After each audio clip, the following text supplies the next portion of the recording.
Today in the topic data analysis using Python topic 5, let's discuss about Python modules, library, and what is the import command in Python that we most commonly hear about.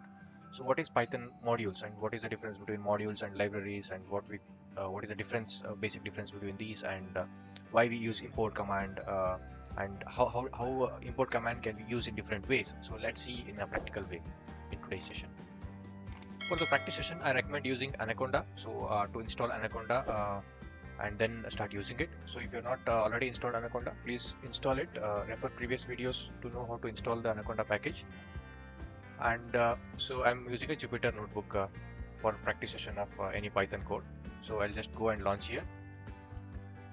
It will host a local host application, with Jupyter application, so which will take you to the home directory of Jupyter.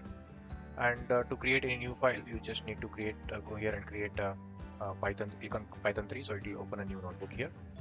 So let's discuss step by step on understanding of this Python module libraries and what is import statement and other details about it. So let's start with a simple example. Suppose if you want to take a sine of some value, like a sine is a mathematical expression or a function, some trigonometric operation. So if I do sine of 1 and try to execute it, so it throws me an error saying that this is not defined. Basically, this is a function. It is telling it is not able to find it, and or it is not defined. So here, Python interpreter is not able to find sine function, basically. So that's why it is throwing an error. So we have to define it somewhere, or whenever we are calling this function, either we should define the function anywhere, or we should import from the package or library where it is already defined, right? So we will do the other one, like so since sin is already there in the package math, so we will have to import the function from math library. So that's why we are calling it as from math. So it starts with from and then math and then import star. That means I'm importing all the functions which are defined in the library math. So this also include the star also include sin. Sin is also one of the function which is part of this math function, which is defined in the math function. So now when I execute this, so it is actually evaluating sine of 1 and it is giving the actual result. So that means, so whenever we are calling a function, so whether it is a user defined function or it is a predefined library from where we are importing it, so we have to define it somewhere and we have to import it basically. But importing this way, that means from math import star, the star what we are doing, we are importing all the function. So is it a good way of doing? No, it is not a recommended of doing unless you have a strong reason, like you are using a lot of functions from a math library. So in that case, you can use star, but it is not a usual good practice to have it. So that's the reason what we will do is we have one more option. That means to explicitly mention what function you want. Right? Suppose I use a cost function. Right? So now I'm specifically importing cost function from the math. Instead of importing all the functions, I'm importing only cost function here.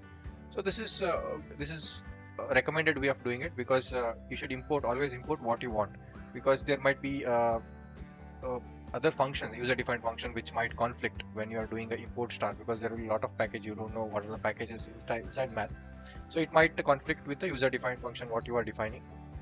And it's also not a good way, a recommended way of importing all the function when you consider memory aspect also. So this is about like already predefined function, importing predefined functions or libraries. Let's also see user-defined functions, and we create a user-defined function and we'll try to import that function. So let us consider an example that you want to have a Fibonacci series function created, and you want to reuse this Fibonacci function which is created as a form of a library. So you want to create this as a library because you are frequently using it, and you want to reuse this. I mean, you want to call this function in your code. So how do we do that? Suppose like I have created a function fib of n and fib2 of n. Two functions are there, and so both these functions are specifically for creating a Fibonacci series, and this is for writing and this is for returning the value. So now, as you can observe here, I have saved this file as a fibo.py. Okay, and it is in the same path. If you see here, it is in the same path, fibo.py, and in the same path, I am creating a new file. Now let's try to call function fib. Okay, so if I'm trying to call a function fib of say 5, I'm getting an error, right? Because I have not imported the Fibonacci library. So how to do that? Again, it is very simple. We will just give from Fibo. Fibo is the name which I saved as a Python here. If you see fibo.py, so that's why I'm importing Fibo here. From Fibo, import star. So then if I'm executing this, I'm getting the Fibonacci series. So similarly, I can just import instead of, so when I'm doing import star here, it is basically importing both fib and fib2 function. So it is importing both. So if I want to specifically import only fib, I can do import fib instead of star. So this is a recommended approach again. Also, there is one more way of doing it, like if you want to import two functions, like or three functions, you can just do it by comma separated value. So it still gives the result. So here you can use fib of 2, something like this. So here what we were doing is from Fibo we were importing two functions. But say you want to keep it simple and you want to import the entire library itself. So in that case, what you can indeed do is just have import Fibo here and just remove everything before this. So this also works. If you see I'm executing, this also works here. So this we can do when you want to import entire library. So this simple command also you can use, or as we were trying, we can use import Fibo from which library you want to import and what are the functions you want to import. So fib and fib2. So this is the second approach. So it is again based on your necessity or based on your situation, you can use these two options. And also there is another way of so this is about importing, and when you are calling that function, there is another way you can call, like fibo dot fib2 of 5. So this will be useful when you have already a function which is already like with the same name, like fib2 is already another function in another library.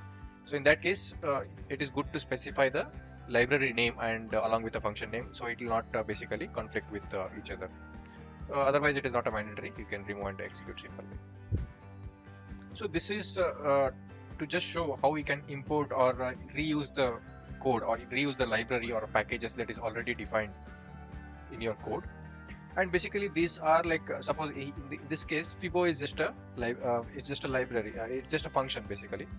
It is a set of function. Like if you consider like fib and fib2, these are the function, and these two functions are set of the Fibo library. So we can call it as a library. So library is a set of functions, multiple functions. And what we call it as a package. So in Python, what we call it as a package is a bundle of this kind of libraries.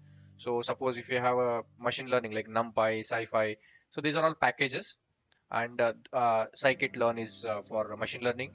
So these kind of packages are like a set of such libraries, and each library is having their own functions. So there is a TensorFlow related library, there is a Matplotlib which is for visualization, and there is a Pandas library. It's usually used for data science purposes, and there is a NumPy which is a numerical used for numerical calculations. And there is a Pygame which is used for graphical and audio visual kind of gaming applications, or developing any gaming applications. So these are meant for different purposes, and these are different, we call it as a different packages. So hope this was useful. Thanks for watching.